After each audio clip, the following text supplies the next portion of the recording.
ادھر غدیر خم کی ڈیٹ انہوں نے 18 ذوالحجہ کو حضرت عثمان کی شہادت کے ساتھ جوڑ دیا، حالانکہ حضرت عثمان غنی رضی اللہ تعالیٰ عنہ کی شہادت 18 ذوالحجہ کو ہوئی نہیں ہے۔ ان ساری کتابوں میں آپ نکال کے دیکھیں تو آپ کو 18 ذوالحجہ کی ڈیٹ نہیں ملے گی، 12 ذوالحجہ کی ملے گی۔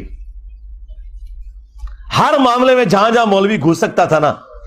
اس نے گھسنے کی کوشش کی ہے۔ بسم اللہ الرحمن الرحیم۔ آپ نے مرزا جیلمی کا کلپ سماعت فرمایا۔ مرزا جیلمی کا یہ کہنا ہے کہ حضرت عثمان غنی رضی اللہ تعالی عنہ کی شہادت وہ 18 ذی الحج کو نہیں ہے بلکہ 12 ذی الحج کو ہے، اور مرزا نے بڑے اعتماد کے ساتھ کہا کہ ان ساری کتابوں میں آپ دیکھیں تو آپ کو حضرت عثمان کی شہادت 12 ذی الحج کو ملے گی، 18 ذی الحج کو نہیں ملے گی۔ یہ آپ حضرات کے سامنے تاریخ طبری ہے، امام ابو جعفر محمد بن جریر الطبری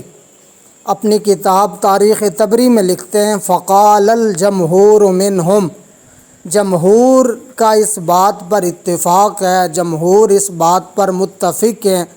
اکثر مورخین اکثر محدثین اس بات پر متفق ہیں کہ حضرت عثمان غنی رضی اللہ تعالی عنہ کی شہادت 35 18 ذی الحج کو حضرت عثمان رضی اللہ تعالی عنہ کی شہادت ہے، اور جمہور اس بات پر متفق ہیں۔ یہ تاریخ طبری میں موجود ہے۔ اسی طرح التاریخ الصغیر امام بخاری رحمۃ اللہ علیہ کی کتاب ہے، اس میں امام بخاری فرماتے ہیں قال البخاری، اس میں امام بخاری فرماتے ہیں کہ 35 حضرت عثمان رضی اللہ تعالی عنہ کی شہادت وہ 18 ذی الحج کو ہے، اور اس دن جمعے کا دن تھا۔ جمعے کے دن حضرت عثمان کی شہادت ہوئی،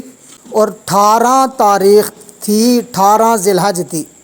اسی طرح الاستیعاب فی معرفت الاصحاب، اس کے اندر آپ دیکھیں تو یہاں بھی 18 ذی الحج کی تاریخ لکھی گئی حضرت عثمان رضی اللہ تعالی عنہ کی شہادت کے حوالے سے۔ اور مرزا جیلمی نے کتنے اعتماد کے ساتھ کہا کہ ان ساری کتابوں میں آپ دیکھیں تو آپ کو حضرت عثمان رضی اللہ تعالی عنہ کی شہادت 12 ذی الحج کو ملے گی، 18 ذی الحج کو نہیں ملے گی۔ اسی طرح اسد الغابہ فی معرفت الصحابہ، اس کتاب کے اندر بھی حضرت عثمان رضی اللہ تعالی عنہ کی شہادت وہ 18 ذی الحج کی تاریخ لکھی گئی، 35 کہ حضرت عثمان رضی اللہ تعالی عنہ 18 ذی الحج کو شہید ہوئے۔ اسی طرح الکامل فی التاریخ، اس میں اگر آپ دیکھیں تو اس میں بھی 35 یوم الجمعہ کہ حضرت عثمان رضی اللہ تعالی عنہ کی شہادت 18 ذی الحج کو ہوئی، اور وہ جمعے کا دن تھا۔ یہ چند حوالے میں نے آپ حضرات کے سامنے رکھے ہیں کہ حضرت عثمان رضی اللہ تعالی عنہ کی شہادت 12 ذی الحج کو نہیں ہے، حضرت عثمان رضی اللہ تعالی عنہ کی شہادت 18 ذی الحج کو ہوئی ہے۔ کیونکہ مرزا جیلمی اہل سنت کے روپ میں روافظ کا ترجمان ہے، اس نے اپنی ترجمانی کا حق ادا کرنا ہوتا ہے، اس نے اپنے ابوؤں کو خوش کرنا ہوتا ہے،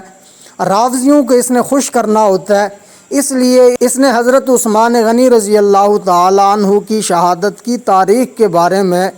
غلط بیانی کی کہ حضرت عثمان رضی اللہ تعالی عنہ کی شہادت 12 ذی الحج کو ہے، جبکہ ان ساری کتابوں کے اندر یہ بات موجود ہے کہ حضرت عثمان رضی اللہ تعالی عنہ کی شہادت 18 ذی الحج کو ہے۔ اور تاریخ طبری میں تو یہ الفاظ موجود ہیں کہ فقال الجمہور منہم،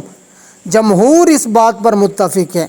کہ حضرت عثمان رضی اللہ تعالی عنہ کی شہادت وہ 18 ذی الحج کو ہے۔ اور مرزا جیلمی نے کتنے اعتماد کے ساتھ جھوٹ بولا، اور کتابوں کا نام دے کر مرزا جیلمی نے امت مسلمہ کو اور اپنے چاہنے والوں کو دھوکہ دینے کی کوشش کی۔ مرزا جیلمی کا مزید یہ کہنا تھا کہ 18 ذی الحج کو غدیر خم کا واقعہ پیش آیا، اس واقعے کی اہمیت کو گھٹانے کے لیے حضرت عثمان رضی اللہ تعالی عنہ کی شہادت کو 18 تاریخ کے ساتھ منسوب کیا گیا۔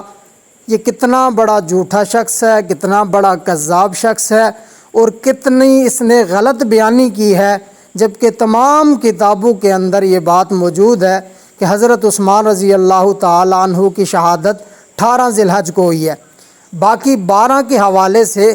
اگرچہ روایات ہیں، لیکن حضرت عثمان رضی اللہ تعالی عنہ کی شہادت 12 ذی الحج کو ہو سکتی ہی نہیں ہے۔